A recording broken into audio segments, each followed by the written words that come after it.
এবার new York টাইমসের বিরুদ্ধে $15 বিলিয়ন মানহানির মামলা করবেন প্রেসিডেন্ট ডোনাল্ড ট্রাম্প। সোমবার ট্রুথ সোশ্যালের এক পোস্টে এই তথ্য জানিয়েছেন তিনি, যেখানে পত্রিকাটিকে যুক্তরাষ্ট্রের ইতিহাসে সবচেয়ে ভ্রষ্ট ও নিকৃষ্ট সংবাদ মাধ্যম বলেও উল্লেখ করেন ট্রাম্প। শুধু তাই নয়, নিউ ইয়র্ক টাইমস উগ্র বামপন্থী ডেমোক্র্যাট পার্টির মুখপাত্র হিসেবে কাজ করে এমন অভিযোগও তুলেছেন মার্কিন প্রেসিডেন্ট। ডেস্ক রিপোর্টে বিস্তারিত।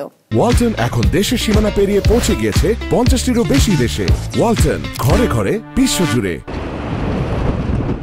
যুক্তরাষ্ট্রের প্রভাবশালী গণমাধ্যম দ্য নিউ ইয়র্ক টাইমসের বিরুদ্ধে মানহানির মামলা করতে যাচ্ছেন প্রেসিডেন্ট ডোনাল্ড ট্রাম্প।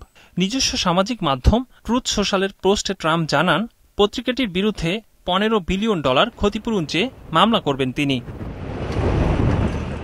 ট্রাম্প দাবি করেন, নিউ ইয়র্ক টাইমস যুক্তরাষ্ট্রের ইতিহাসে সবচেয়ে ভ্রষ্ট ও নিকৃষ্ট সংবাদ মাধ্যম, যা কার্যত উগ্র বামপন্থী ডেমোক্র্যাট পার্টির মুখপাত্র হিসেবে কাজ করে এবং সবশেষ প্রেসিডেন্ট নির্বাচনে ডেমোক্র্যাট প্রার্থী কমলা হ্যারিসের নির্বাচনী তহবিলে অবৈধভাবে অর্থায়ন করেছে এমন অভিযোগও তোলেন ট্রাম্প।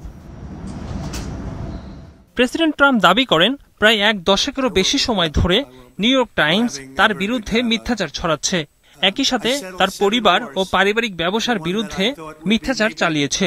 এছাড়া আমেরিকা ফার্স্ট মুভমেন্টের বিরুদ্ধেও বিষোদ্গার করেছে, যা অগ্রহণযোগ্য ও বেআইনি। পত্রিকাটিকে থামাতে ফ্লোরিডা অঙ্গরাজ্যে মামলা দায়ের করবেন বলেও জানান ট্রাম্প।